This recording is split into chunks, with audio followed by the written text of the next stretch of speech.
लेकिन उस रात अर्जुन के साथ कुछ ऐसा हुआ कि उसके बाद वो कभी दिखाई नहीं दिया।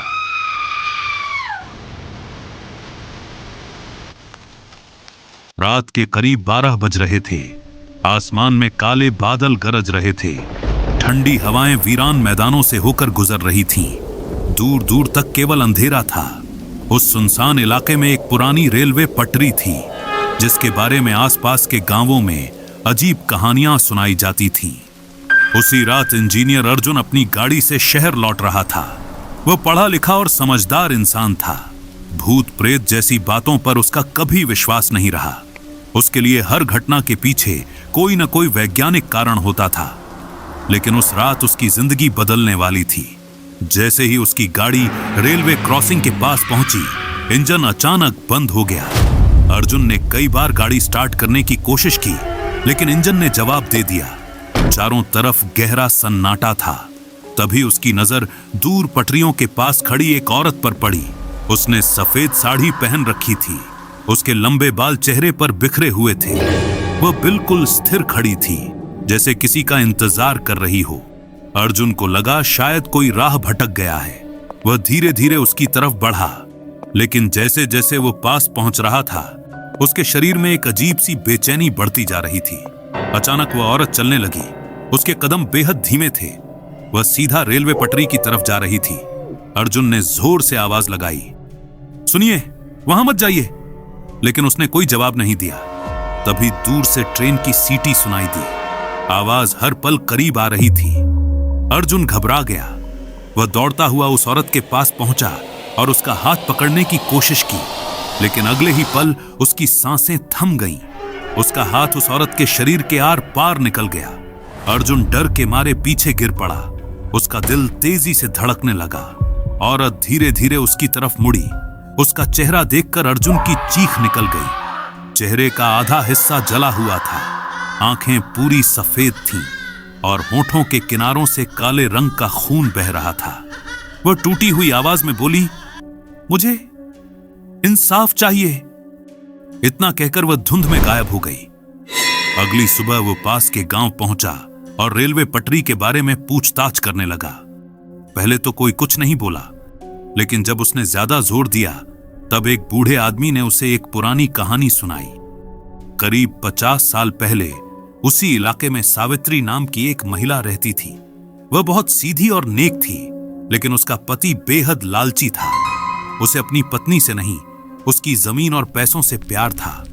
एक रात सावित्री अचानक गायब हो गई। कुछ दिनों बाद उसकी लाश रेलवे पटरी के पास मिली। पुलिस ने उस समय इसे आत्महत्या मान लिया, लेकिन गांव वाले जानते थे कि ये आत्महत्या नहीं थी। सावित्री का पति ही उसका हत्यारा था, लेकिन सबूतों के अभाव में वह बच गया। कहानी सुनकर अर्जुन के रोंगटे खड़े हो गए। उसे पिछली रात की घटना याद आने लगी। उसने तय किया कि वह इस रहस्य की तह तक जाएगा। अगली रात वह फिर उसी रेलवे पटरी पर पहुंचा। आसमान पहले से ज्यादा डरावना था।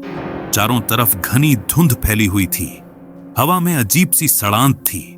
तभी उसे पटरियों के पास मिट्टी में दबा हुआ एक पुराना लकड़ी का बक्सा दिखाई दिया। उसने बक्से को बाहर निकाला। बक्सा काफी पुराना था। कंपते हाथों से उसने उसे खोला। अंदर एक टूटा हुआ मंगलसूत्र, कुछ पुराने गहने और एक डायरी रखी हुई थी। डायरी के पन्ने पीले पड़ चुके थे। अर्जुन ने उसे पढ़ना शुरू किया। वह सावित्री की डायरी थी। उसमें उसकी पूरी कहानी लिखी हुई थी। कैसे उसका पति रोज उसे मारता पीटता था, कैसे उसने उसकी जमीन हड़पने की योजना बनाई थी, और फिर आखिरी पन्ने पर लिखा था, अगर यह डायरी किसी को मिले तो जान लेना कि मेरा पति ही मेरा कातिल है। अगर मुझे कुछ हो जाए तो मुझे इंसाफ दिलाना। अर्जुन की आंखें फैल गईं। उसे आखिरकार सबूत मिल चुका था, लेकिन तभी उसके पीछे किसी के चलने की आवाज आई। ठक ठक ठक। अर्जुन धीरे धीरे पीछे मुड़ा और उसका खून जम गया। सावित्री ठीक उसके पीछे खड़ी थी। इस बार उसका चेहरा पहले से भी ज्यादा डरावना था। उसकी सफेद आंखें अर्जुन को घूर रही थीं। वो बोली, सच सामने लाओ। अगले ही पल वह गायब हो गई। अर्जुन डायरी लेकर शहर पहुंचा। उसने पुराने रिकॉर्ड खंगाले, पुलिस फाइलें निकाली, जांच शुरू हुई। कई महीनों की मेहनत के बाद यह साबित हो गया कि सावित्री की मौत एक हत्या थी। उसके पति ने लालच में आकर उसकी जान ली थी। हालांकि वह अब इस दुनिया में नहीं था, लेकिन उसका अपराध आधिकारिक रूप से उजागर हो गया। आखिरकार सावित्री को इंसाफ मिल गया। उस रात अर्जुन आखिरी बार रेलवे पटरी पर गया। चारों तरफ शांति थी। हवा पहले की तरह डरावनी नहीं लग रही थी। तभी धुंध के बीच सावित्री दिखाई दी, लेकिन इस बार उसका चेहरा सामान्य था। उसकी आंखों में दर्द नहीं था, सिर्फ सुकून था। वह हल्के से मुस्कुराई और धीरे धीरे धुंध में विलीन हो गई। अर्जुन ने राहत की सांस ली। उसे लगा सब कुछ खत्म हो चुका है। लेकिन जैसे ही वह अपनी गाड़ी में बैठा, रेडियो अपने आप चालू हो गया। रेडियो से खरखराहट की आवाज आने लगी। फिर एक धीमी फुसफुसाहट सुनाई दी, एक और सच अभी बाकी है। अर्जुन का चेहरा पीला पड़ गया।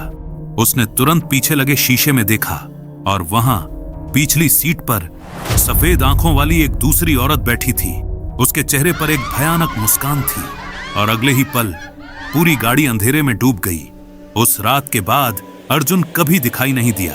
आज भी लोग कहते हैं कि आधी रात के समय उस रेलवे पटरी के पास दो औरतें दिखाई देती हैं, एक जिसे इंसाफ मिल चुका है और दूसरी जो अब भी किसी नए शिकार का इंतजार कर रही है।